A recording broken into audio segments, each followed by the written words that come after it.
Namo tassa bhagavato arahato samma sambuddhassa. Namo tassa bhagavato arahato samma sambuddhassa. Namo tassa bhagavato arahato samma sambuddhassa. Sabba sawasang wara pariyayang wo bhikkhawe te sesamiti. Wahai para bhikkhu, aku akan membabarkan perihal-perihal tentang penutupan segala jenis asawa kepada kalian.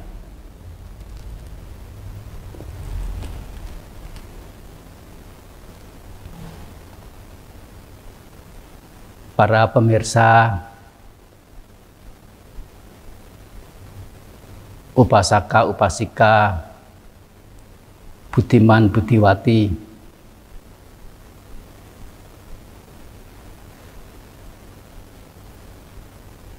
yang pada saat ini sedang mengikuti kegiatan Asada Puja yang diselenggarakan secara virtual. Yang ini tentu sedikit banyak telah mengurangi rasa dalam kita menjalankan puja, oleh karena situasi kondisi tidak seperti jika kita hadir langsung di satu upacara mengikuti kegiatan puja. Bagaimanapun ini adalah sudah yang terbaik bagi kita semua, masih bisa mendapatkan kesempatan melakukan puja bersama meskipun secara virtual, yaitu tetap berada di tempat masing-masing.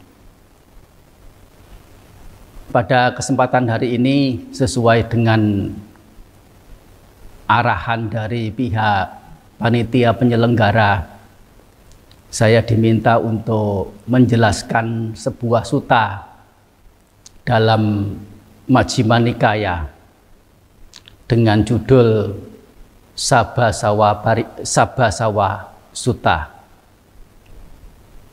di mana tadi telah diangkat salah satu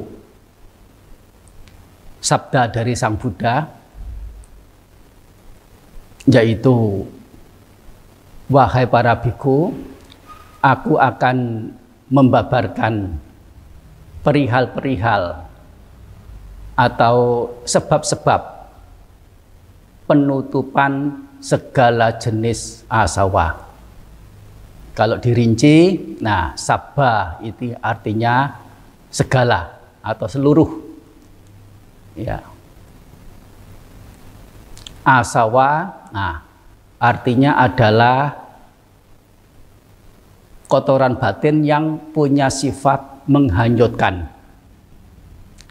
Nah, kotoran batin ini di dalam istilah Buddhis mempunyai banyak sekali peristilahan. Disebut asawa, disebut gantha, disebut yoga, disebut oga, disebut niwarana, disebut anusaya, disebut sangyojana, dan lain-lain. Mengapa? Ya, pada prinsipnya, pada intinya, esensinya memang sama satu, yaitu kotoran batin atau pengotor batin, satu keberadaan yang mengotori batin. Perbedaan peristilahan itu dimaksudkan agar kita bisa mengerti ciri-ciri dari pengotor batin, atau secara umum mungkin kita mengatakan kilesa, punya ciri, punya sifat.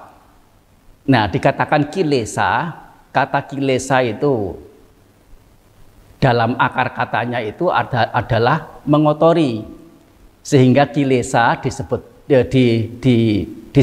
atau diterjemahkan pengotor, yaitu pengotor batin. Sang Yojana dikatakan belenggu, oleh karena kotoran batin ini, pengotor batin ini punya sifat membelenggu. Dikatakan yoga, pengotor batin ini, oleh karena sifat dari pengotor batin ini mengikat, ya. Dikatakan oga atau banjir, oleh karena pengotor batin ini punya sifat, ya, menggenangi, sehingga dikatakan atau banjir dan lain-lainnya. Nah, di sini asawa, kotoran batin disebut dengan asawa, itu karena kotoran batin, pengotor batin ini punya sifat menghanyutkan. Kata hanyut ini berbeda dengan berenang. Kalau berenang itu kita masih bisa mengontrol, mau berenang ke arah kiri, ke arah kanan, atau melawan arus dan sebagainya. Tetapi kalau hanyut itu kita tidak punya kontrol, tidak punya kuasa, yaitu tergantung pada arus yang menghanyutkan kita ini, atau sesuatu yang hanyut itu. Nah, di sini hanyut bukan oleh hanyut sesuatu yang baik, melainkan hanyut oleh kuasa atau oleh arus pengotor batin. Nah, ini karena sifatnya yang menghanyutkan itulah pengotor batin disebut dengan istilah asawa. Nah, ada penjelasan yang lain juga. Kata asawa ini artinya adalah yang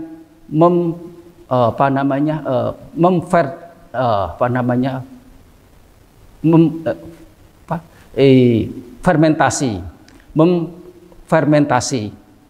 Ya, agak susah mengatakan dalam bahasa Indonesia. Yaitu diragikan, sifatnya meragikan makhluk, ya. Ya, kalau sudah keluar jamur, keluar ragi begitu, ya sudah membusuk. Nah, karena sifatnya itu membuat busuk, sehingga pengotor batin ini disebut dengan istilah asawa. Asawa sendiri di sini dipilah-pilah secara umum itu ada 3 jenis, yaitu kama asawa, yaitu sesuatu yang menghanyutkan berupa kesenangan-kesenangan indrawi. Makhluk yang tidak terpelajar, tidak punya pengetahuan, menganggap bahwa kesenangan indrawi itu adalah kebahagiaan satu-satunya, tidak ada kebahagiaan lain atau tidak ada kebahagiaan lebih tinggi, sehingga mengejar kesenangan indrawi. Nah, karena hanyut oleh kesenangan indrawi inilah, sehingga kesenangan indrawi dikatakan sebagai penghanyut berupa kesenangan indrawi. Ini arti kata kama asawa. Kama, ya, ka panjang ma, kesenangan indrawi. Satu lagi adalah bawa asawa. Bawa di sini artinya adalah alam atau kemenjadian. Dimaksudkan di sini adalah seseorang meskipun sudah tidak terhanyutkan oleh pengotor batin berupa kesenangan indrawi, belum tuntas, ternyata belum tuntas, yaitu pada tingkatan batiniah spiritual tertentu. Setelah seseorang melakukan pelatihan sedemikian rupa, membebaskan diri dari kesenangan indrawi, dia ternyata juga masih hanyut oleh pengotor batin yang lebih lembut lagi, yaitu hanyut oleh kesenangan-kesenangan di alam Brahma.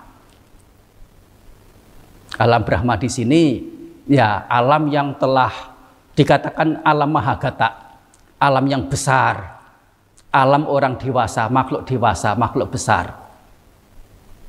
Alam Brahma ini tidak ada kesenangan indrawi lagi, tetapi masih punya kotoran batin berupa apa? Menyenangi kemenjadian sebagai Brahma, sebagai yang aku, ya sebagai yang diriku, sebagai milikku.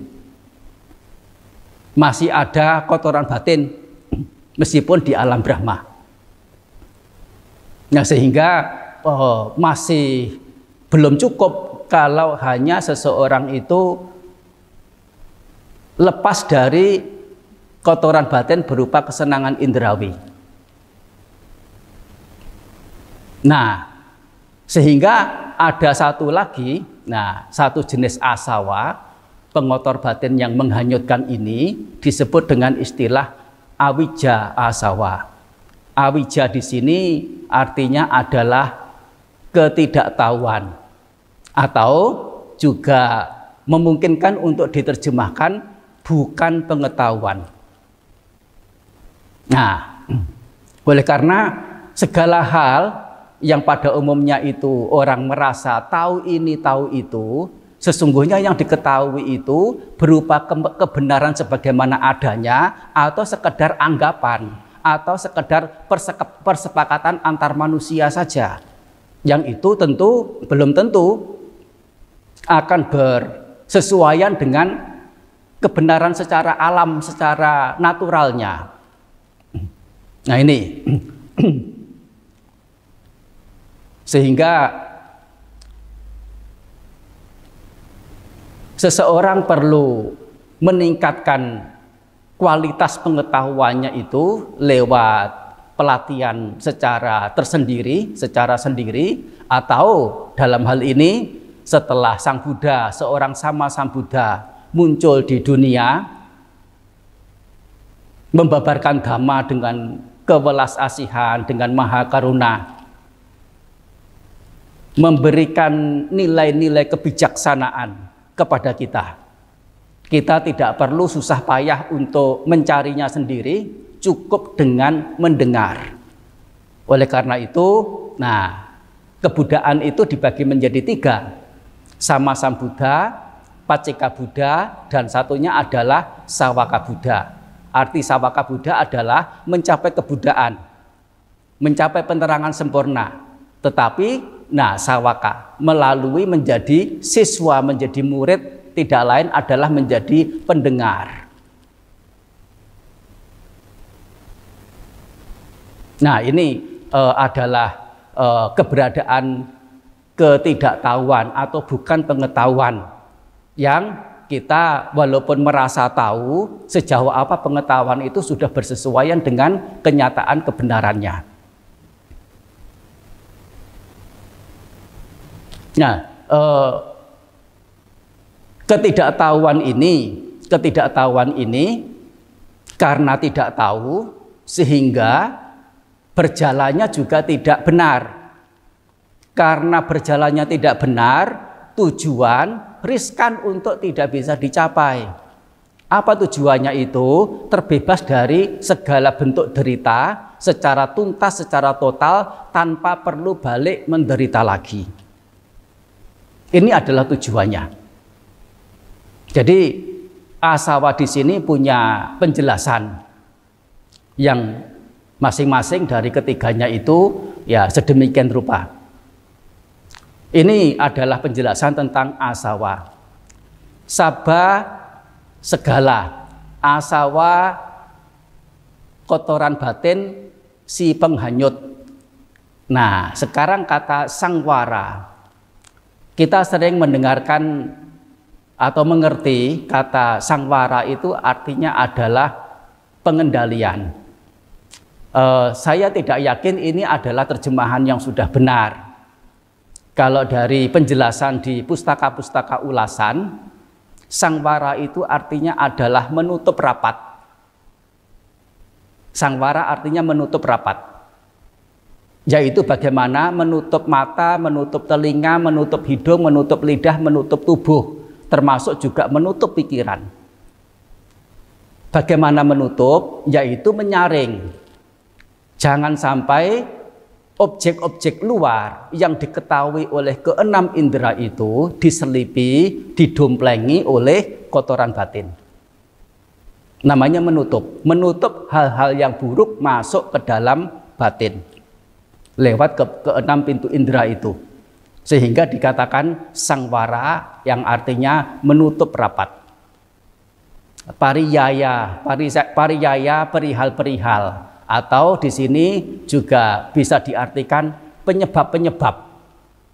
Jadi kalau diterjemahkan secara umum, ya sabha sawa sangwara pariyaya artinya perihal-perihal atau sebab-sebab dalam menutup segala bentuk kotoran batin si penghanyut.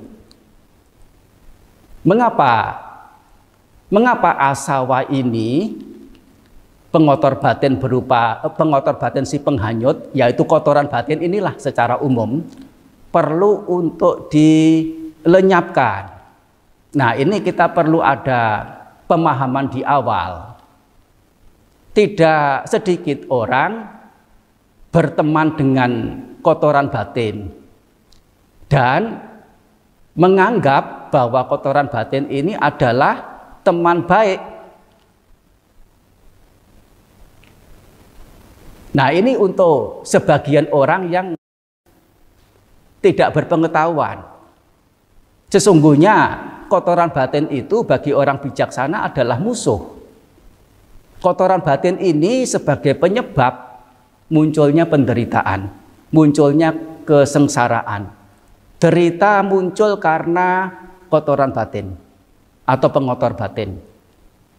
Nah, di sini saya menggunakan istilah pengotor batin, alih-alih mengatakan kekotoran batin, ya, untuk kilesa. Oleh karena ya dari sisi kebahasaan, ya itu kata kekotoran batin itu kurang tepat. Kekotoran batin artinya keberadaan batin yang kotor, artinya esensi batin itu yang kotor, luar dalamnya itu kekotoran batin. Tetapi kalau pengotor batin sesuatu yang berbeda dari batin. Keserakahan pengotor batin, keserakahan bukan batin. Dikatakan pengotor batin oleh karena pengotor itu biasa mengotori batin. Seperti misalnya pengotor mata disebut ya kotoran mata. Kotoran mata bukan matanya. Nah, begitu. Ya, ini adalah sedikit penjelasan tentang peristilahan pengotor batin yang mungkin agak asing, atau kalau mau lebih familiar meskipun kurang begitu tepat, ya bolehlah diterjemahkan kotoran batin begitu saja. Nah, ini adalah pengartian tentang apa yang telah diangkat dalam sutta itu yang sebagai sabda Sang Buddha. Dan mengapa kotoran batin ini perlu untuk dilenyapkan, perlu untuk disingkirkan. Oleh karena itu adalah sebagai penyebab munculnya derita, munculnya sengsara. Sang Buddha mengawali sutta ini dengan istilah melihat, mengetahui bahwasanya kotoran-kotoran batin ini hanya bisa dilenyapkan oleh mereka yang bisa melihat, oleh mereka yang bisa mengetahui, bukan mereka yang tidak bisa melihat, mereka yang tidak bisa mengetahui. Oleh karena kalau sampai tidak mengetahui, ya apa yang akan menjadi penyebab munculnya asawa. Nah, untuk berikutnya saya langsung menggunakan istilah bahasa Palinya asawa dengan penjelasan sebagaimana yang tadi telah disampaikan untuk memudahkan, melancarkan dalam berkomunikasi. Nah, kalau tidak mengetahui, ya seseorang akan tidak bisa memilah-milah bahwasanya asawa yang belum muncul akan mungkin muncul, asawa yang sudah muncul akan menjadi berkembang, dan tentu ini akan memberikan dampak berupa penderitaan, kesengsaraan. Di sisi yang lain, kalau seseorang mengetahui, melihat, ya dia memungkinkan untuk mencegah munculnya asawa yang belum muncul, memungkinkan untuk menumpas, menghancurkan asawa yang sudah muncul. Di sini Sang Buddha mengangkat 7 hal cara-cara asawa itu bisa dihancurkan. 7 hal itu adalah dengan dasana, dengan melihat. Yang kedua dengan sangwara, yaitu menutup. Yang ketiga dengan patisewana, dengan mengkonsumsi. Yang keempat dengan adiwasana, yaitu menahan atau menerima. Yang kelima pariwajana, yaitu menghindar, menjauh. Yang keenam winodana, yaitu dengan menumpas. Dan yang ketujuh dengan cara bhawana, mengembangkan. Nah, hanya dengan satu istilah ini, ya, yang disampaikan tentu masih tidak jelas arahnya kemana, apa yang dimaksud dari masing-masing 7 itu. Nah, perlu dijelaskan. Kata dasana, yaitu dengan melihat, ya. Melihat bagaimana? Ya, melihat dengan kebijaksanaan yang disebut dengan yoniso manasikara. Istilah yang sangat penting dalam agama Buddha, khususnya bagi umat Buddha yang mau berlatih, adalah satu kata ini, yoniso manasikara.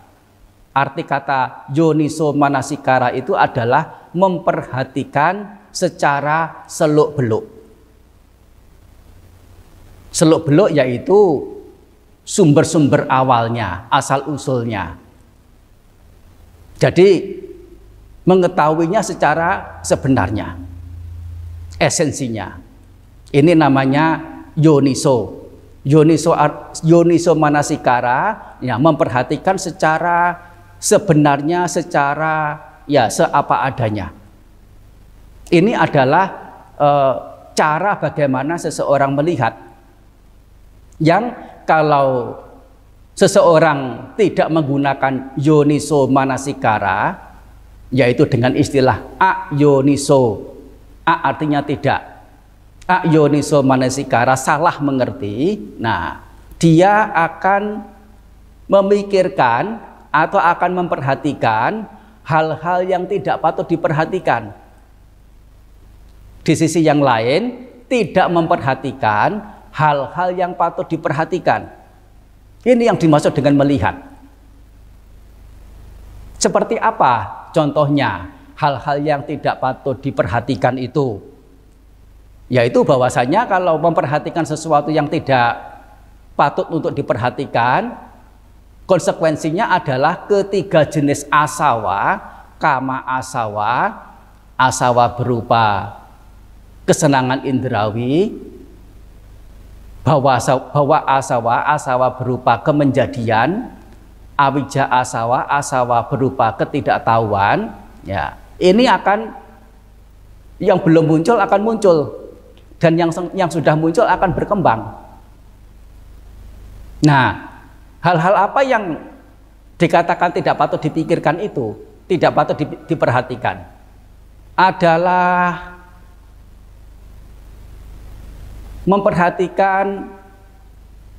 dulu itu saya ada atau tidak? Saya ini ada tidak dulu itu? Kalau ada, saya itu bagaimana?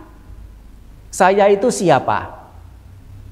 Pada waktu yang dulu itu itu pada waktu lampau, baik kehidupan ini maupun kehidupan yang sebelum-sebelumnya, setelah menjadi si ini dengan nama ini, keluarga di sini, melakukan keburukan kebaikan seperti ini, meninggal dunia di kehidupan itu, selanjutnya saya terlahir di mana? Nah, ini adalah pemikiran yang tidak patut untuk dipikirkan. Termasuk juga memperhatikan sesuatu yang akan datang. Yang akan datang nanti itu saya ada atau tidak ada. Kalau saya itu ada nanti, bagaimana saya? Siapa saya? Setelah di kehidupan mendatang nanti itu saya meninggal dunia, kemana kemudian saya itu akan berada? Ya, pada masa lampau dan pada masa yang akan datang. Masih ada satu lagi yang tidak patut dipikirkan, yaitu pada saat sekarang ini muncul keraguan. Saat sekarang ini yang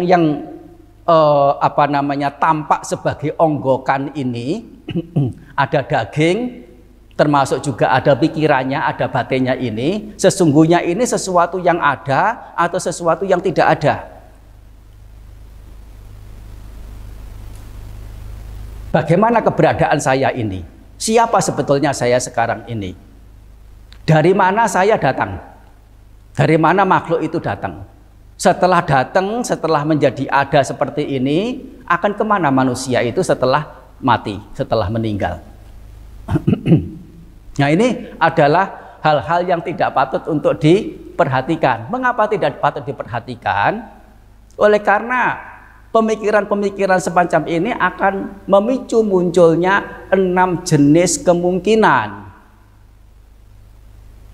Hal-hal keliru dalam batin. Yaitu apa? Pertama, menganggap bahwa ternyata aku ini ada, diri, inti, esensi atau jiwa ini ada.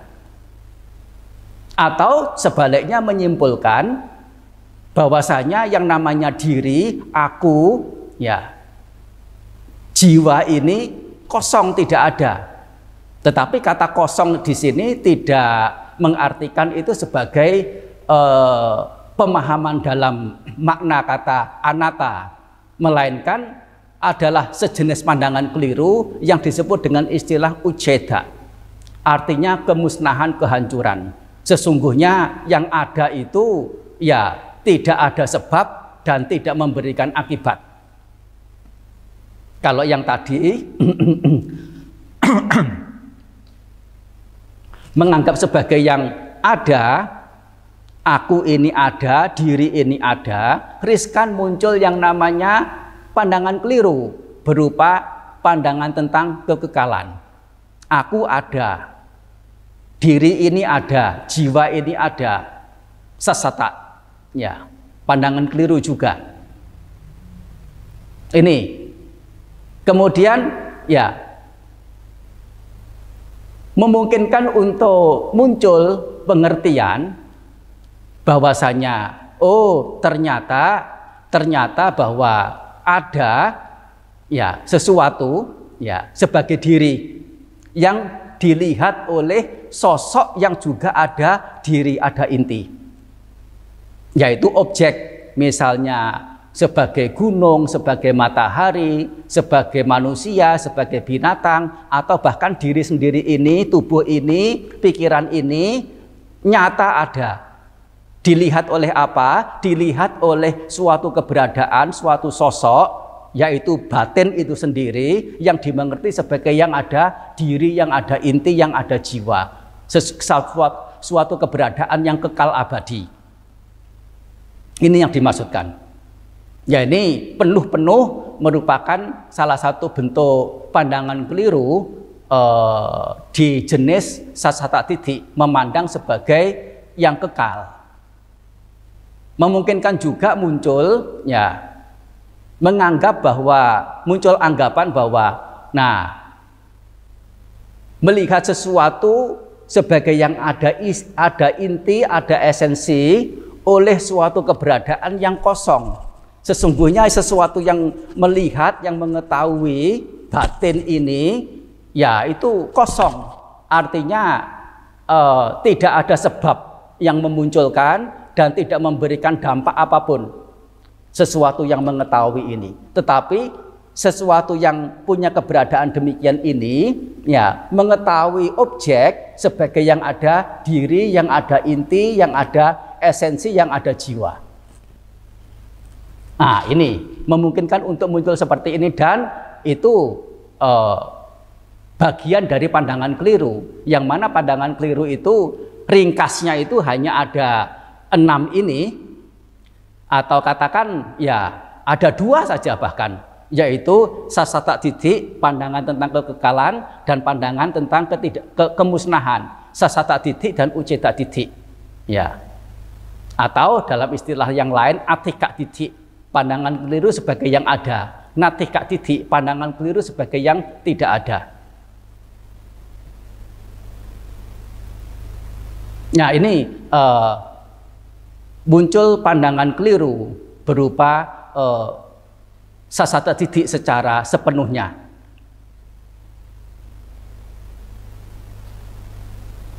Yang kalau dijabarkan secara luasnya, pandangan keliru itu dirangkum, rangkumannya saja ada 62 jenis pandangan keliru. Satu pandangan keliru, satu jenis pandangan keliru dari 62 itu masih terpisah-pisah, masih terbagi-bagi dari sekian lembaga, sekian ajaran, sekian apa, ya, sistem kelembagaan yang berbeda-beda, bermacam-macam. Nah, ini adalah kemungkinan pandangan keliru itu muncul pada batin satu sosok makhluk, yaitu di sini ya kita manusia ini. Muncul pandangan keliru. Saya lanjutkan untuk yang berikutnya, ya, memungkinkan juga memandang sesuatu sebagai yang kosong, yaitu sesuatu itu tidak ada sebab yang memunculkan dan tidak memberikan akibat, tidak memberikan dampak, tidak menjadi sebab terjadinya sesuatu yang lain.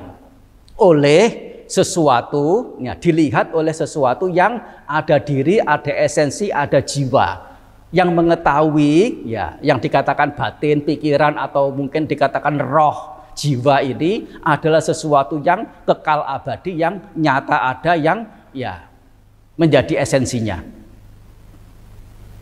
Nah, ini juga bagian dari pandangan keliru. Memungkinkan juga, karena ini memahami, mengerti bahwasanya seseorang yang melakukan keburukan, yang melakukan kebaikan, semuanya itu masing-masing memetik buah atau akibat dari perbuatan mereka. Oleh karena itu, oleh karena mereka yang menerima buah, menerima akibat, sehingga mereka punya penyimpulan, aku ini ada, diriku ini ada, aku ini kekal abadi, diri ini ada dan kekal abadi. Dan dengan mengerti sedemikian rupa, dia akan masuk terperosok pada ikatan kotoran batin, pandangan keliru, ikatan pandangan keliru. Asawa akan tidak bisa dihancurkan, dan ini yang akan tidak membuat seseorang itu terlepas dari penderitaan. Nah, jadi melalui memandang keliru atau berpikir keliru, memperhatikan hal-hal yang keliru, yang semestinya tidak diperhatikan tapi diperhatikan, dengan memperhatikan sesuatu yang tidak patut diperhatikan ini sesungguhnya adalah ya mengarah ke berlanjut penderitaan itu, tidak bisa mentas dari penderitaan. Hal-hal apa yang dikatakan sisi sebaliknya, yaitu sesuatu yang patut untuk dilihat, untuk diketahui. Bagi para bijaksanawan, siapa bijaksanawan itu? Nah, adalah orang-orang yang banyak mendengar ajaran para bijaksanawan, memperhatikan ajaran para bijaksanawan, berkunjung ke para bijaksanawan, menjalankan apa yang para bijaksanawan itu ajarkan.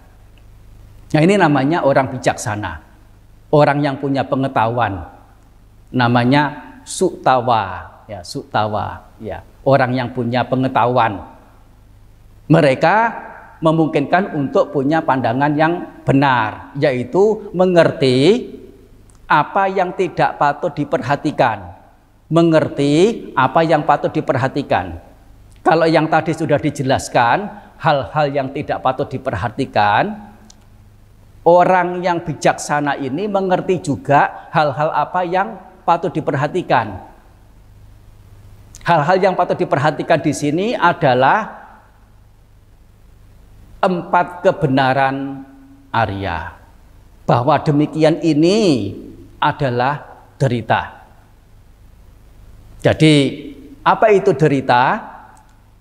Derita di sini adalah keberadaan menghimpit.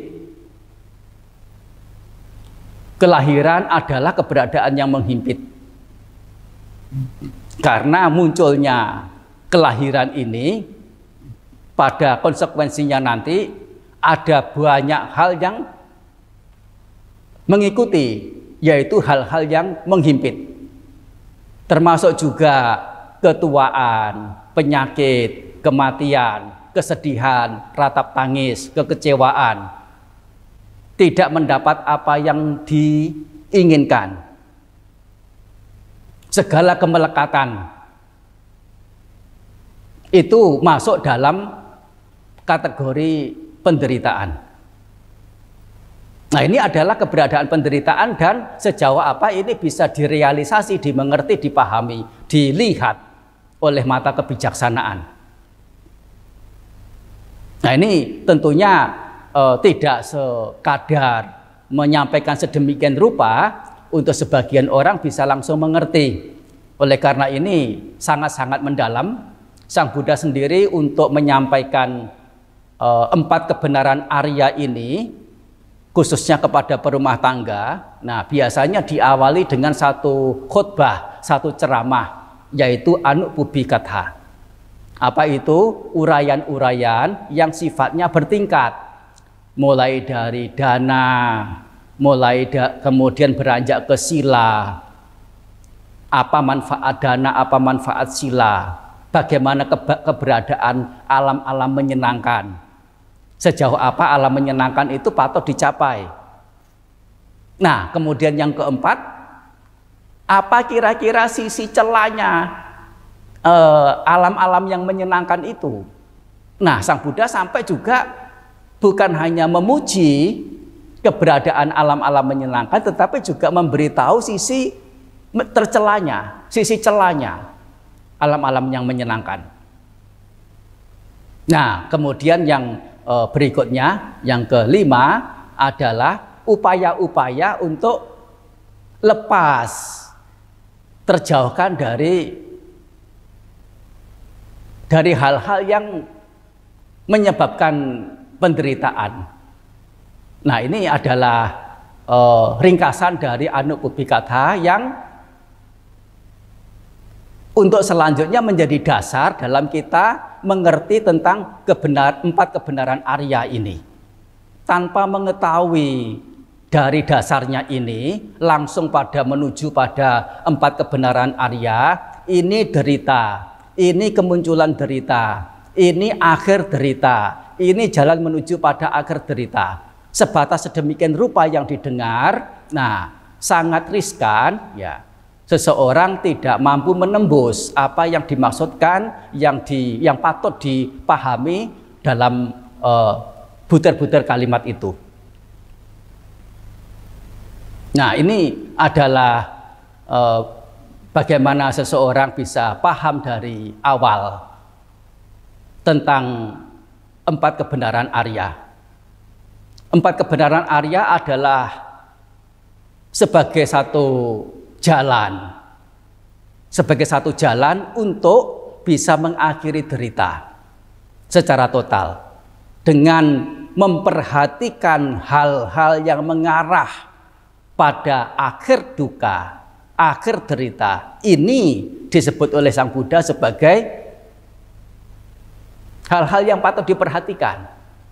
Lainnya, seberapapun mewahnya, seberapapun indahnya, ya, kalau itu di luar dari 4 kebenaran Arya ini, masuk dalam kategori sebagai yang tidak patut diperhatikan, meskipun memperhatikan tentang kebahagiaan di alam-alam dewa, di alam-alam Brahma. 4 kebenaran Arya inilah Sang Buddha katakan sebagai hal-hal yang patut diperhatikan. Nah, ini adalah hal pertama yang dengan melihat dengan kebijaksanaan hal apa yang patut diperhatikan, hal apa yang tidak patut diperhatikan, setelah mengerti apa yang tidak patut diperhatikan, tidak memperhatikan. Dengan melihat apa yang patut diperhatikan, mengerti hal-hal yang tidak patut diperhatikan, kemudian menjalankan hal-hal yang patut diperhatikan itu. Nah, ini dari melihat ini memungkinkan sekali seseorang untuk mengakhiri duka, setidaknya pada tahapan awal. Mengakhiri duka pada tahapan awal itu apa? Yaitu Sotapattimaga. Dengan bekal melihat, bukan asal melihat. Misalnya melihat gunung sebagai gunung, wanita sebagai wanita, lelaki sebagai lelaki. Nah, diri sebagai diri, aku sebagai aku. Ini bukan melihat yang sebenarnya. Itu justru melihat secara kebodohan, secara ketidaktahuan, pandangan keliru. Sebagaimana tadi dijelaskan di awal, apa yang disebut dengan melihat dengan kebijaksanaan itu. Nah, ini bekal melihat saja, ya, kotoran batin bisa dilenyapkan. Pelenyapan kotoran batin melalui melihat ini, sudah masuk dalam kategori sebagai seorang Arya, meskipun pada tahap awal, yaitu Sotapattimaga, menjadi seorang Sotapana.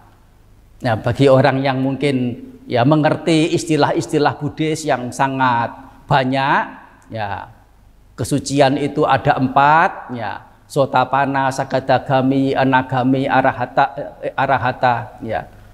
Sebagian orang menggebu ingin ya mencapai Sotapana. Sotapana itu apa dan bagaimana? Inilah melalui melihat ini memungkinkan untuk ya bisa mencapainya sebagai Sotapana. Nah, terlebih bagaimanapun, terlepas dari ya keinginan Sotapana atau tidak, yang terpenting adalah di mana pengakhiran derita inilah, bukan Sotapananya. Orang akan terpancang dengan peristilahannya, dengan statusnya. Nah, kemudian lupa dengan apa yang disebut atau yang menjadi esensi dari keberadaan atau tingkatan orang yang suci itu. Apa itu? Akhir derita. Akhir derita itu apa? Dalam bentuk nyata itu bagaimana? Akhir kotoran batin.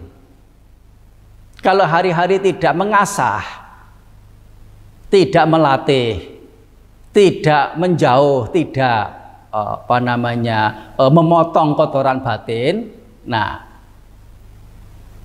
status sebagai orang suci, sebagai Sotapana sekalipun, ya itu hanya ada di angan-angan belaka, tidak kunjung datang. Nah, di sini tentang dasana atau dengan melihat. Karena melihat, ya, seseorang memungkinkan untuk melenyapkan asawa, pengotor batin si penghanyut.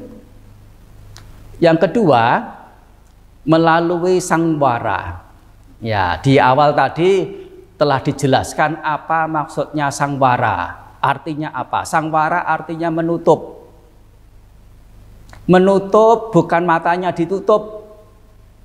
Telinga menutup telinga bukan disumpel dengan kapas, ya.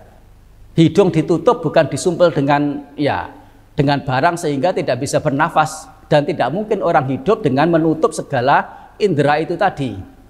Dalam arti secara fisiknya.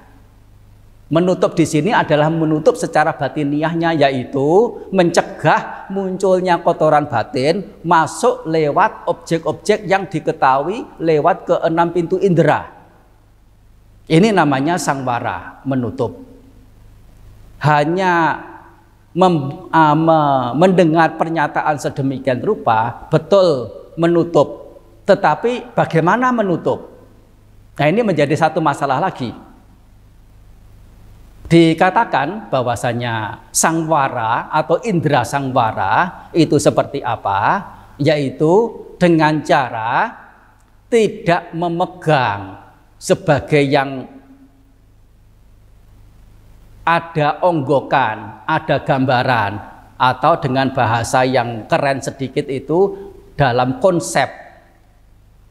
Bagaimana? Yaitu menganggap ini adalah manusia, ini adalah binatang, ini adalah kambing, ini adalah wanita, ini adalah anak kecil. Ini adalah indah, ini adalah menjijikkan, ini adalah cinta, ini adalah benci. Menganggap sebagai sebuah gambaran.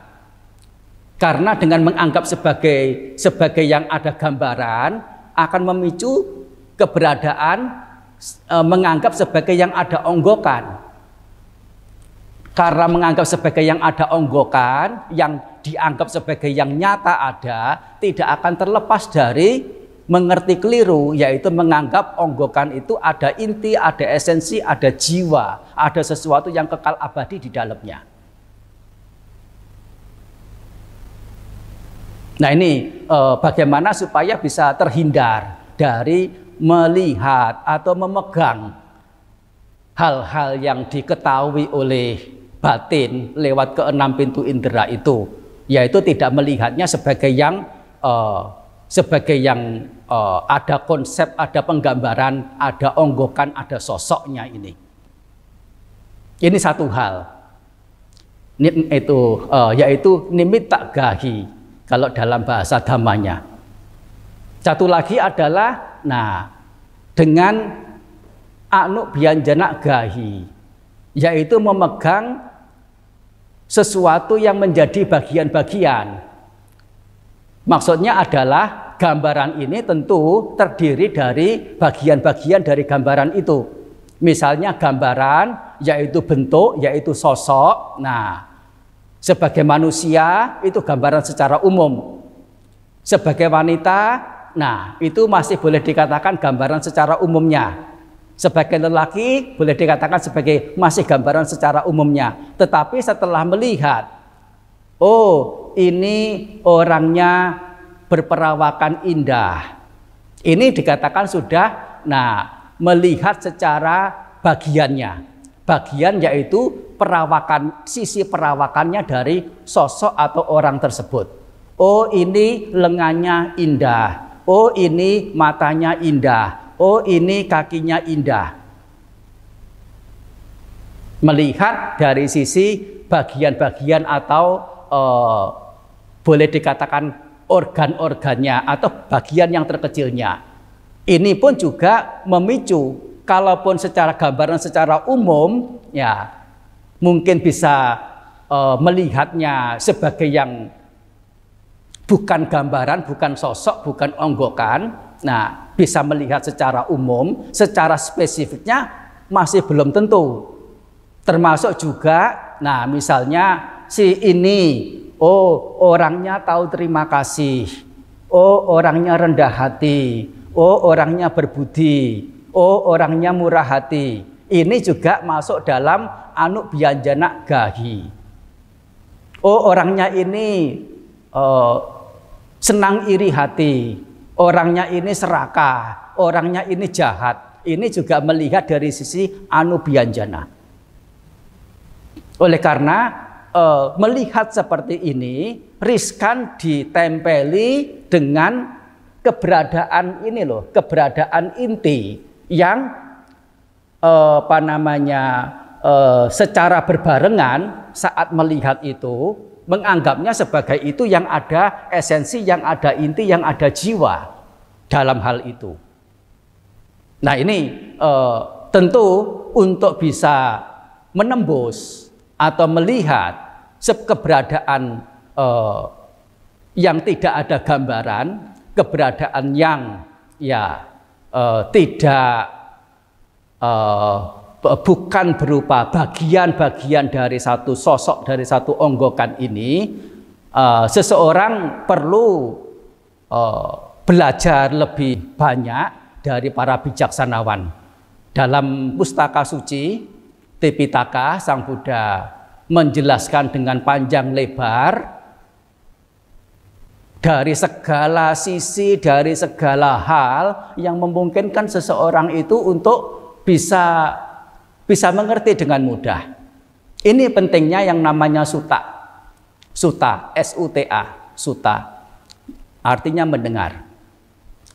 Banyak mengetahui ajaran Sang Buddha, ini bukan beban. Tetapi justru adalah satu advantage, satu kelebihan. Oleh karena apa? Sang Buddha dalam membabarkan dhamma yang tercantum dalam Tipitaka itu menyampaikan dari segala sisi situasi orang hidup. Yang mana seseorang dalam hidup keseharian itu memungkinkan untuk mendapati situasi yang bermacam-macam berbeda-beda. Nah inilah menghadapi situasi seperti apa, kondisi batin seperti apa. Nah bagaimana harus mencari solusi, mencari jalan keluar. Nah di pustaka suci di Tipitaka ini, nah banyak diberikan penjelasan berupa rincian-rincian dan contoh-contoh termasuk perumpamaannya. Ini arti penting dari suta, yaitu mendengar banyak, belajar banyak, membaca suta banyak-banyak, membaca ajaran Sang Buddha banyak-banyak, bukan hanya membaca saja, yaitu termasuk mendengar, ya, tetapi juga berdiskusi, merenungkan ulang, mengingat-ingat lagi sampai menyatu kokoh kuat teguh mampat ke dalam batin. Ini namanya punya suta, punya pengetahuan. Nah ini keterkaitannya dengan sangwara, yaitu menutup, dengan mencegah masuknya kotoran batin. Lewat keenam pintu indera itu, seseorang akan bebas dari kesengsaraan, bebas dari penderitaan, bebas dari rasa panas. Ini ciri kotoran batin. Kalau seseorang tidak dihinggapi oleh salah satu jenis kotoran batin, misalnya kebencian, rasa geram, marah, itikat jahat, hatinya leluasa, hatinya lega, hatinya lebar. Tetapi begitu kebencian muncul apapun penyebabnya, kemarahan muncul apapun penyebabnya, menjadi geram, menjadi punya itikat jahat, pada saat yang bersamaan itu juga hatinya mulai menyempit, menjadi ciut, menjadi sesak, menjadi tegang, menjadi panas, menjadi gelisah. Dan semua yang disebutkan itu adalah nama lain dari penderitaan. Dan itu bukan orang lain, bukan dewa, bukan siapapun, bukan pihak lain yang menyebabkan. Diri sendiri yang menyebabkan, yang memunculkan ya diri sendiri, oleh diri sendiri memunculkan. Menderita juga diri sendiri, bukan orang lain. Membenci seseorang seolah-olah ya orang yang dibenci itu menjadi rusak, menjadi mendapatkan kerugian. Ini adalah pandangan yang ya sangat-sangat tidak bijaksana, tidak bisa melihat kenyataan. Pada saat membenci, siapa yang menderita, yang dibenci atau yang membenci. Nah, ini adalah salah satu contoh di antara segala jenis kotoran batin itu. Segala jenis kotoran batin, bukan hanya membenci saja. 16 upakilesa atau lebih dari itu. Nah, hal-hal lain yang tergolong dalam kotoran batin, semuanya itu adalah penyebab penderitaan. Ini pentingnya sangwara, penutupan. Yang ketiga, dengan jalan patisewena, yaitu apa patisewena ini? Mengkonsumsi. Mengkonsumsi apa? Setiap makhluk hidup perlu ditunjang oleh 4 hal secara primernya. Orang mengatakan kebutuhan pokok, yaitu berupa makanan, pakaian, tempat tinggal, dan obat-obatan. Ini memang sudah menjadi satu syarat. Yang namanya makhluk hidup itu bisa hidup dengan lancar dan nyaman. Kalau sampai kurang salah satunya, hidupnya akan terganggu. Sehingga, nah, kalau sampai terganggu bagaimana? Pengen makan karena tubuh memang membutuhkan makanan, sudah sekian hari tidak makan, kira-kira keserakahan yang tidak muncul akan tetap tidak muncul atau menjadi muncul karena lapar ini. Keserakahan akan terpicu untuk muncul. Karena apa? Ya karena lapar. Ini salah satu contohnya.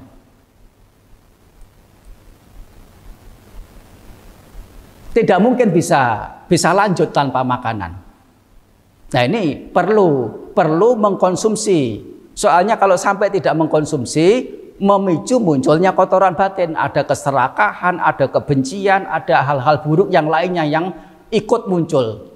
Karena apa? Ya karena kondisi secara jasmaniahnya ini ya membutuhkan hal-hal yang pokok. 4 kebutuhan pokok ini. Jadi ya makanlah, minumlah, berteduhlah, pakailah pakaian yang pantas, yang bisa untuk menutupi bahaya, bisa menutupi hal-hal yang bisa mendatangkan rasa malu. Mengkonsumsi obat yang diperlukan untuk tubuh. Bagaimanapun, ya masalah mengkonsumsi ini sebagai satu upaya untuk mencegah munculnya asawa. Di sisi yang lain, mengkonsumsi ini juga jangan sampai juga memicu munculnya asawa juga, kotoran batin. Sehingga ada satu wacana khusus bagaimana seseorang perlu membuat perenungan atas apa yang dikonsumsi itu. Disebut dengan pacaya pacawekana. Perenungan terhadap pacaya. Apa itu pacaya? Hal-hal yang menjadi kebergantungan. Kebergantungan yaitu makanan sebagai satu kebergantungan. Manusia bergantung pada makanan, pada minuman, pakaian, pada tempat tinggal, dan pada obat-obatan. Termasuk juga dalam hal ini selain kebutuhan primer. Ya, mungkin sekarang untuk kebutuhan primer sebagian besar makhluk manusia di dunia zaman sekarang sudah jauh lebih sedikit yang dikatakan tidak bisa makan, tidak punya tempat tinggal, tidak punya pakaian itu. Tetapi ya masih memungkinkan hal-hal yang atau makhluk-makhluk yang lain, yaitu manusia ini juga yang lainnya, di belahan bumi yang lain, atau mungkin di sekitar dekat kita, termasuk binatang, termasuk makhluk hidup ini, ya masih banyak masalah bagaimana bisa memenuhi kebutuhan pokok ini. Kalaupun seseorang, nah kembali lagi, kalaupun seseorang sudah bisa terpenuhi 4 kebutuhan pokok ini dengan lancar, dengan baik, dengan berlebih, nah bolehlah Ya, yaitu dengan memiliki atau mendapatkan kebutuhan-kebutuhan yang sifatnya sekunder. Misalnya sekarang harus ada kendaraan, harus ada alat komunikasi, harus ada peralatan perabot tambahan seperti pendingin, seperti pemanas, apapun bentuknya. Nah, ini pun juga ya harus masih sangat memungkinkan untuk boleh ada. Tetapi juga ini dengan tetap perenungan ke dalamnya. Bahwasanya ini sejauh hal-hal tersebut secara kebutuhannya itu yang menjadi patokan, bukan secara kemauan, yaitu kemauan yang bagaimana, mau yang wah, mau yang mewah, mau yang lebih, terlebih kalau potensi diri masih belum mumpuni, masih belum mencukupi. Tetapi kemudian lebih banyak keinginan daripada apa yang diri sendiri ada. Nah, ini yang akan memberikan dampak. Sejauh seseorang itu dengan pertimbangan itu adalah perlu dan mampu untuk mendapatkannya dengan nilai-nilai secara bijaksananya, ya masih memungkinkan seseorang itu untuk memilikinya, yaitu mengkonsumsi secara bijaksana, secara perenungan. Nah, ini sekali lagi dampak-dampak di lingkungan tidak ada satu orang pun yang tahu. Orang mungkin hanya menggantungkan pada salah satu jenis pekerjaan, misalnya menjadi karyawan, kalaupun menjadi pengusaha sekalipun. Satu kali usahanya itu terjadi masalah, dia akan mengalami kerugian. Suatu kali dia dicopot dari jabatannya, dia akan mengalami kerugian. Nah, kalau tidak ada pencadangan-pencadangan yang semestinya, nah orang kemudian akan kelabakan setelah hal-hal yang tidak diinginkan itu terjadi. Nah, sekali lagi ya disampaikan di sini ya keberadaan wabah COVID-19 ini menunjukkan bahwa sejauh apa orang itu telah terlalu jauh mengambil risiko, sehingga begitu muncul wabah sedemikian rupa kelabakan. Tidak sedikit yang gantung diri. Usaha tidak bisa lanjut. Jangankan usaha, untuk makan saja tidak bisa. Tanggungan masih banyak. Sana menagih, sana juga menagih. Gantung diri. Nah, ini adalah satu dampak bahwa seseorang itu terlalu jauh mengambil risiko dalam hidup. Nah, harus ada pencadangan-pencadangan untuk satu waktu hal-hal yang tidak diinginkan terjadi itu bisa ada jalan keluarnya. Ini bagaimana seseorang perlu ada perenungan dalam mengkonsumsi. Namanya patisewana. Tidak muncul kotoran batin, mencegah munculnya kotoran batin. Nah, cukup di sini tentang bagaimana dengan mengkonsumsi ini kotoran-kotoran batin berupa penghanyut atau asawa ini bisa disingkirkan, bisa tersingkir, bisa terlenyapkan. Berikutnya yang keempat ya. Tadi itu sangwara sudah ya. Jadi dasana sudah, sangwara sudah, patisewana sudah, ya, mengkonsumsi sudah. Yang keempat adalah adiwasana. Adiwasana ini nama lain dari khanti. Ya, khanti. Khanti itu apa? Khanti itu adalah kualitas menahan, kualitas menekan, kualitas menerima suatu keberadaan dengan kepenuh pengertianan.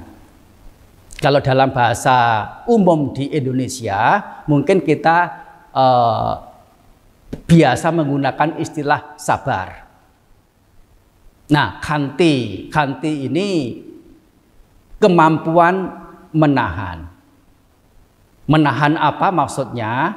Menahan hal-hal yang tentu muncul dan itu memungkinkan mendatangkan iritasi. Bagaimana bisa tahan? Bisa menahan.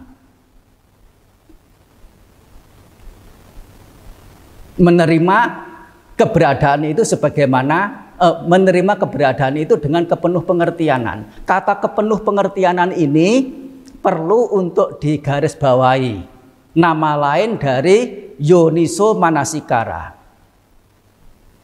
Misalnya dengan tepos liro, menepakkan pada dirinya sendiri.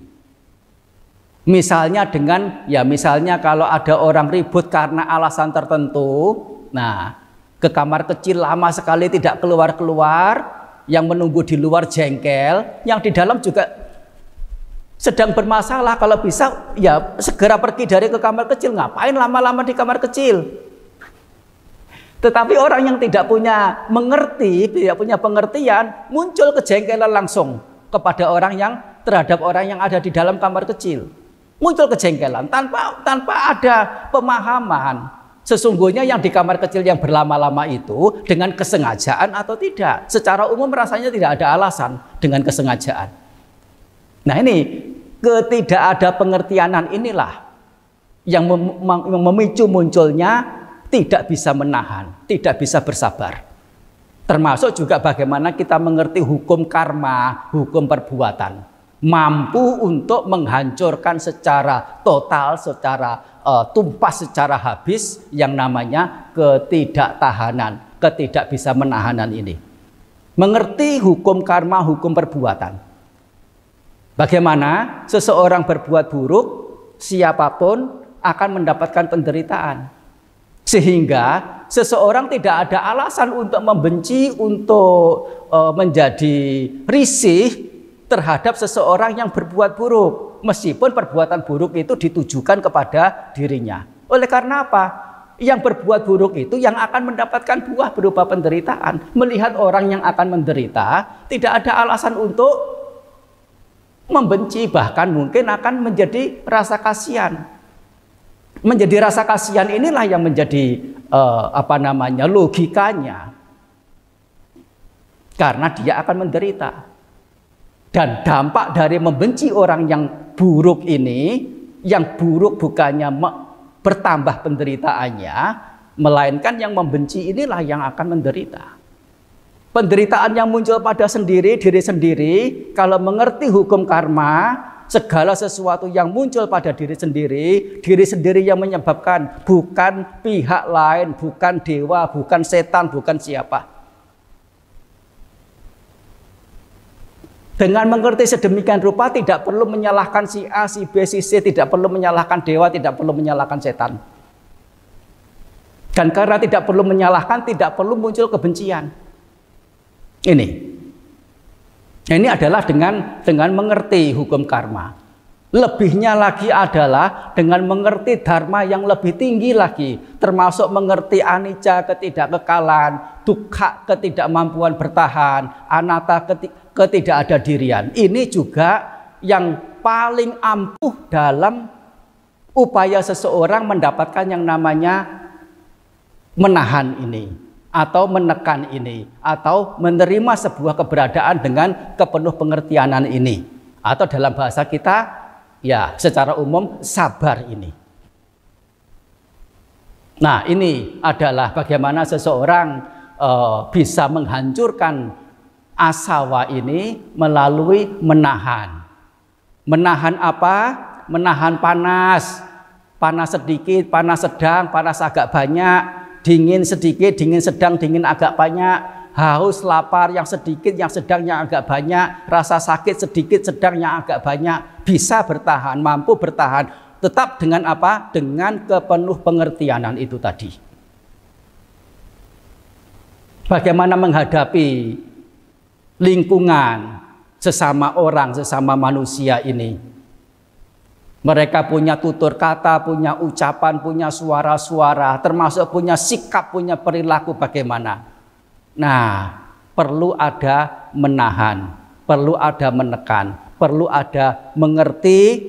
Nah, dengan kepenuh pengertianan. Muncul kemudian setelah bisa menerima, bisa menahan dengan kepenuh pengertianan ini, tidak ada rasa iritasi. Keberadaan tidak ada rasa iritasi itulah nama lain dari sabar, nama lain dari menahan, dan nama lain dari yang namanya santi, yaitu kedamaian. Antara sabar dan santi, damai, khanti dan santi sesungguhnya kata yang berbeda. Khanti sebagai maga, santi sebagai pala. Dua-duanya sebetulnya sama. Nah, ini adalah bagaimana seseorang dengan menahan itu bisa menghancurkan pengotor batin berupa asawa, si penghanyut ini. Yang berikutnya adalah dengan cara pariwajana, yaitu menjauh. Nah, ini satu hal yang sangat penting. Sangat penting. Tidak sedikit umat Buddha mengatakan punya prinsip. Kita ini punya ajaran yang luar biasa dari Sang Buddha. Sang Buddha mengajarkan tentang karma, hukum perbuatan. Kalau sesuatu itu bukan bagian kita, tidak akanlah sampai pada kita. Tidak usah takut, terjang saja. Ia menerjang api, meloncat menyeberangi jurang. Nah, atau dengan apa yang sangat membahayakan, punya prinsip kalau bukan karma saya, bukan buah karma saya tidak akan jatuh. Ini pemelintiran, ini penyerongan dari ajaran Sang Buddha. Sebetulnya apa yang sedang dia lakukan dengan melakukan hal-hal yang penuh risiko itu sudah karma, itu sudah perbuatan yang nyata dan akan memberikan dampak, memberikan konsekuensi.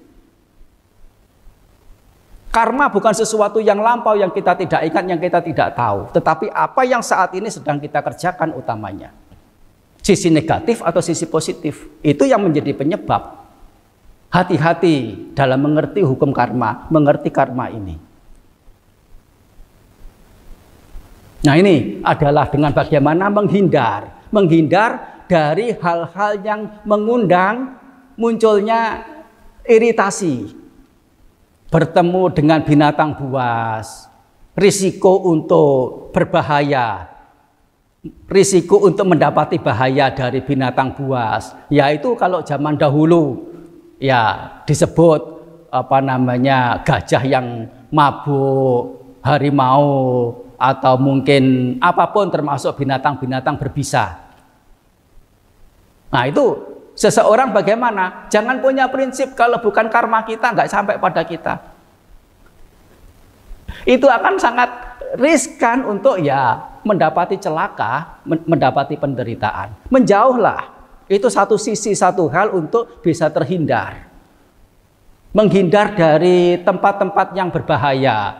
Seperti tebing, seperti jurang, seperti ngarai, seperti tempat-tempat yang membahayakan yang lainnya. Menjauhlah. Menghindarlah.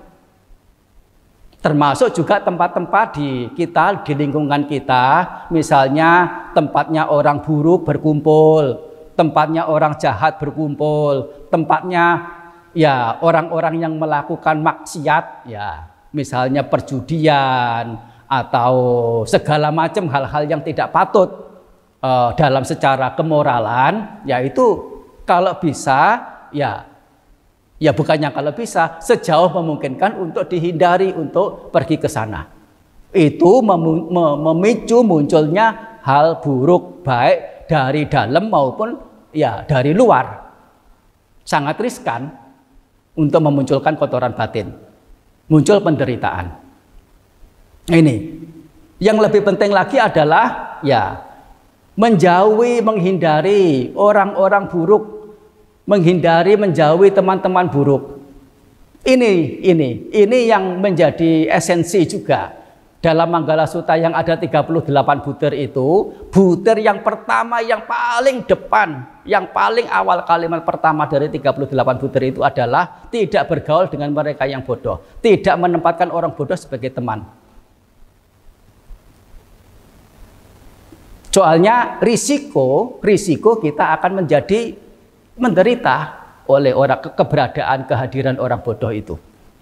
Nah, ini adalah hal-hal yang ya jangan kemudian sok menjadi orang yang berhati lapang, semuanya bisa bergaul, tidak pilih-pilih, mau baik, mau buruk, mau jahat, mau bagaimana.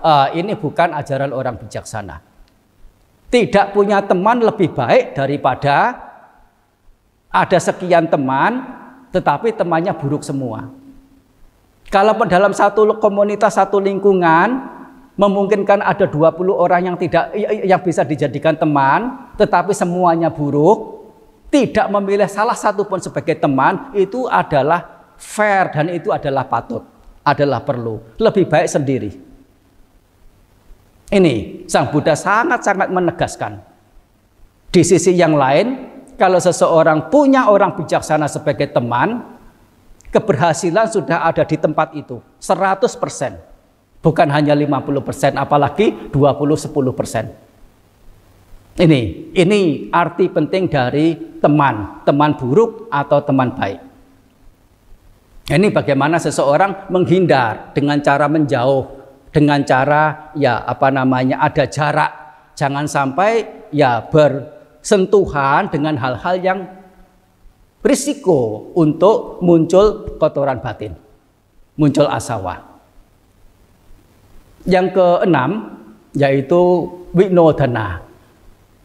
Kelenyapan asawa ini bisa dicapai dengan cara menghancurkan winodana. Apa yang dihancurkan? Yang dihancurkan adalah ketiga jenis pemikiran. Ya, tiga jenis pemikiran. Tiga jenis pemikiran ini masing-masing dibagi menjadi dua. 3 jenis pemikiran buruk dan 3 jenis pemikiran baik, yang disebut dengan istilah vitaka. Pemikiran ini di bahasa Palinya di sini artinya adalah vitaka. Vitaka ada 2 jenis, yaitu vitaka yang buruk dan vitaka yang baik. Vitaka yang buruk adalah berpikir, memikirkan segala hal yang berkaitan dengan nafsu indrawi. Kama vitaka, berpikir atau memikirkan segala sesuatu yang akan mendatangkan rasa terhimpit, iritasi. Byapada vitaka. Yang ketiga adalah pemikiran yang memicu munculnya itikat jahat, kehendak jahat, menyakiti. Ini vitaka, tetapi vitaka dalam sisi buruk. Dalam penjelasan tentang jana pertama. Nah, ada istilah vitaka, sawitakang sawicarang, disertai dengan vitaka, disertai dengan wicara. Ini tentu tidak dimaksudkan vitaka sisi buruk, tetapi vitaka sisi baik. Apa itu? Nekama vitaka, abhyapada vitaka, awihingsa vitaka. Melalui apa? Melalui memunculkan nilai-nilai luhur, nilai-nilai baik.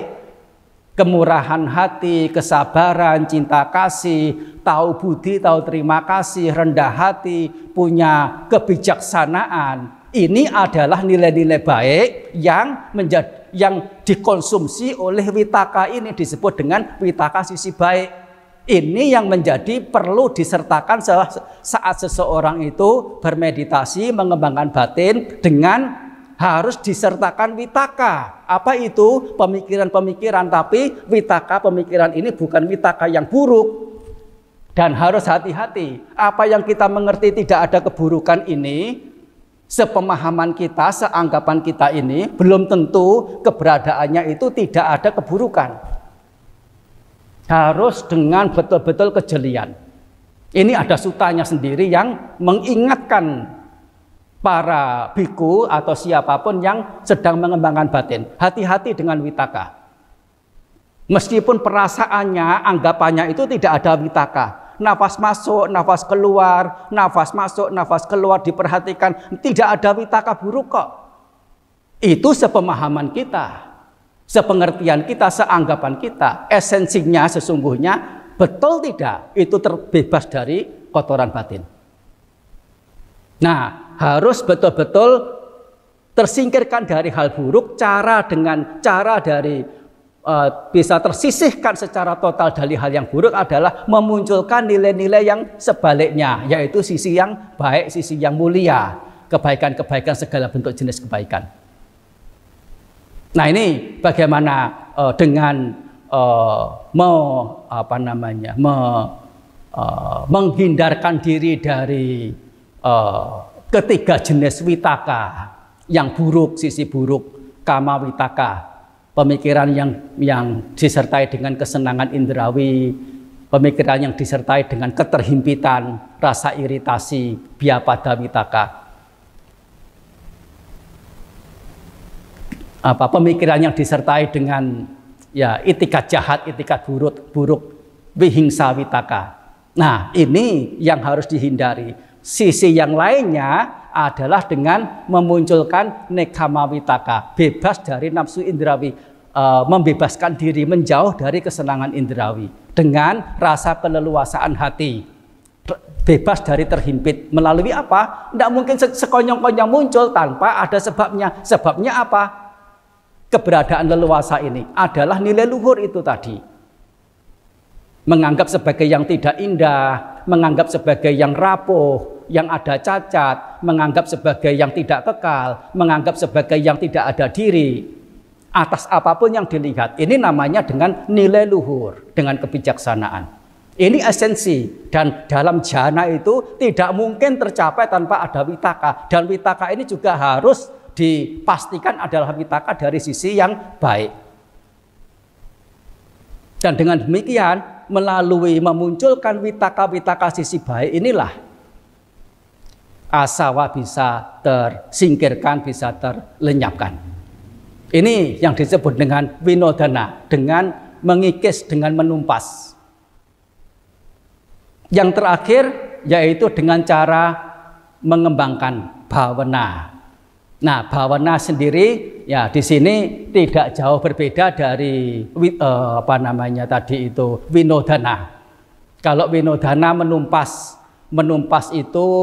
witaka, asal pikiran itu bebas dari kotoran batin dengan nilai luhur apapun, baik nilai luhur yang sifatnya duniawi ataupun nilai luhur yang bersifat di atas duniawi. Nah, nilai luhur yang di atas duniawi itu adalah kebijaksanaan yang di atas duniawi. Yaitu nilai luhur yang bersifat duniawi itu apa? Hiri, malu berbuat jahat, dana, kemurahan hati. Itu kebijaksanaan, itu kebajikan, itu nilai luhur, tapi masih dalam taraf duniawi. Menganggap yang bersih, menganggap yang kotor, menganggap yang menjijikkan, menganggap yang tidak bersih. Ini adalah kebijaksanaan, masuk dalam nilai luhur. Tetapi kebijaksanaan yang sifatnya masih duniawi.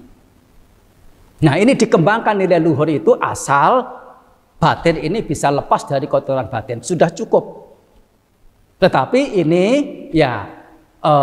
tidak bisa langgeng. Perlu dibantu dengan yang lebih langgeng, yaitu melalui menghadirkan nilai-nilai luhur berupa kebijaksanaan di atas duniawi.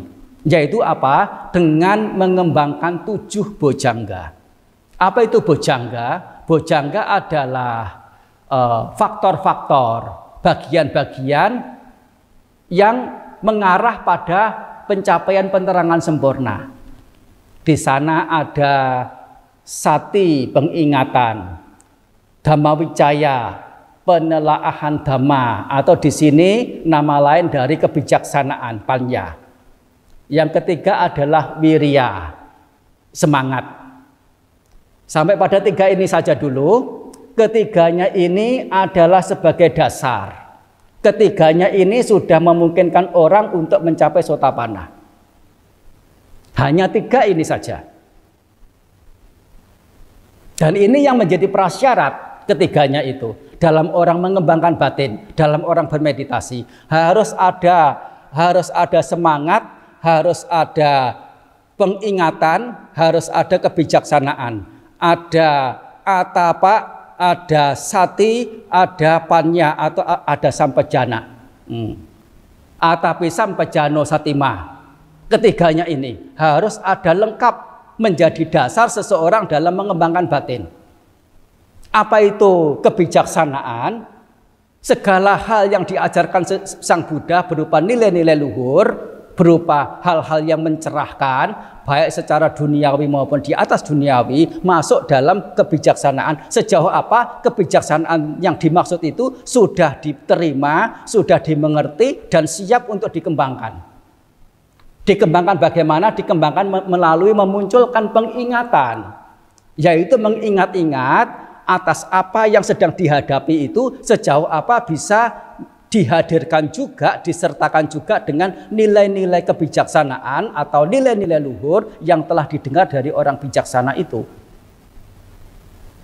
Nah, ini adalah bagaimana dasar pengembangan batin atau bhavana atau meditasi ini yang tentu didasari satu hal lagi, yaitu yang namanya atapa, semangat, kegairahan. Ketiga-tiganya sesungguhnya hanya satu. Oleh karena semangat ini muncul tidak akan bisa muncul tanpa kebijaksanaan. Kebijaksanaan tidak ada gunanya kalau tidak ada sati, tidak ada pengingatan. Dan di sisi yang lain, kebijaksanaan tidak akan muncul tanpa ada semangat, tidak ada pengingatan, tidak bisa berkembang. Nah, ketiga-tiganya ini saling berkaitan, saling mendukung. Ini adalah tiga bojangga pertama. Yang keempat adalah berupa piti, yaitu kegiuran. Muncul kegiuran bagaimana? Kegiuran karena apa? Minum jeruk nipis, ya. Itu tergiur ya. Kita bisa tergiur dengan minum jeruk nipis. Dikasih gula, dikasih madu. Nah, itu juga jenis kegiuran. Tapi kegiuran untuk atau bersebab dari kesenangan indrawi. Kegiuran di sini bukan disebabkan oleh kesenangan indrawi, melainkan kegiuran yang muncul dari pemunculan nilai-nilai luhur atau pemunculan nilai-nilai kebijaksanaan itu. Yaitu apa? Nekama witaka, abhyapada witaka, dan awihingsa witaka. Muncul kegiuran yang biasanya itu didera, didesak, dihimpit oleh kotoran batin. Batin menjadi tertekan, batin menjadi menderita karena ada nilai luhur yang muncul, dimunculkan, dikembangkan, kotoran batin tersingkirkan. Keberadaan batin yang sudah tersingkir dari kotoran batin itulah merasa lega, merasa nyaman, muncul yang namanya kegiuran ini, piti. Dan piti ini berlangsung sekian waktu, sekian rentang waktu. Nah, ada masa redanya berganti dengan yang namanya sukha atau kenyamanan, kelegaan, kebahagiaan. Tetapi di sini kebahagiaan tidak disebutkan dalam bojangga oleh karena sudah menyatu dengan yang namanya piti ini. Kegiuran yang muncul dari nilai-nilai luhur didasari dengan atapi sampajano satima. Apa itu? Sati, dhammawicaya, wirya dalam bojangga. Karena ada piti, termasuk di dalamnya ada kebahagiaan yang didasari dengan nilai luhur itu tadi, ada sati, ada kebijaksanaan, ada semangat, muncul yang namanya keredaman, redam, pasadi. Apanya yang redam? Batin yang redam dari kotoran-kotoran batin. Atau dapat dikatakan kotoran batinnya itulah yang redam dari batin. Hancur dari batin. Tersingkirkan dari batin. Namanya pasadi. Karena sudah tidak ada kotoran batin lagi, karena sudah ada keredaman, muncul yang namanya upekha. Menjadi tidak menyenangi atau menjadi tidak iritasi terhadap hal apapun yang menyenangkan maupun yang menyakitkan. Sifatnya menjadi netral. Nah, ini adalah keberadaan luhur, keberadaan mulia yang mengarah pada Pencapaian penerangan yang didasari apa? Dengan pengetahuan yang di atas duniawi. Dan di sini begitu ketujuh bojangga ini dipraktekkan sampai kemudian bisa ditembus. Nah, apakah sudah bisa mengakhiri derita? Belum. Derita belum berakhir. Derita sudah berakhir setelah ketujuh bojangga ini semuanya itu memberikan dampaknya, yaitu tidak memicu atau tidak atau melarang menolak munculnya kotoran batin ke dalam batin. Saat muncul UPK belum ada kepadaman dari derita. Kepadaman dari derita muncul setelahnya, menjadi sebab dari munculnya UPK itu sendiri. Kepadaman derita inilah yang disebut dengan nibbana, yang disebut dengan hasil tertinggi, yang disebut dengan buah. Mengerti ketujuh jenis asawa sebagaimana dijelaskan dari awal, mulai dari karena melihat dasana, karena menutup sangwara, karena mengkonsumsi patisewana, karena menahan adiwasana, karena menghindar pariwajana, karena menumpas winodana, dan karena mengembangkan bhavana. Seseorang akan terbebas dari ikatan asawa, ikatan pengotor batin yang punya sifat menghanyutkan. Tanha bisa dicabut, kegandrungan bisa dicabut. Belenggu yang ada di dalam batin, baik belenggu awal 5 pertama, termasuk juga belenggu 5 terakhir, ke 10 jenis belenggu atau sangyojana ini, ya bisa dipadamkan, bisa dipatahkan, dan derita bisa diakhiri. Ini karena upaya cerdas dari segala sisinya, sisi-sisi kehidupan seseorang yang memungkinkan melakukan upaya dalam rangka menumpas asawa atau kotoran batin si penghanyut ini. Demikian kira-kira penjelasan tentang Sabba Asawa Sutta yang sesungguhnya bukan sutta yang sangat panjang, hanya untuk menjelaskan di dalamnya itu ada hal-hal yang perlu ada penjelasan tambahan, termasuk di dalamnya adalah batasan makna kata, pembatasan istilah. Pembatasan makna istilah yang perlu disepakati bersama dulu. Nah, itu yang akan membuat ya penjelasannya menjadi panjang lebar. Ya sesungguhnya ini adalah hanya singkatnya saja. Tidak terjabarkan sampai detail. Ya, membahas tentang Sabba Asawa Sutta ya yang sesungguhnya bukan sutta panjang. Ini ya kalau mau ya secara detailnya ya saya kira 2 jam atau 3 jam pun belum cukup.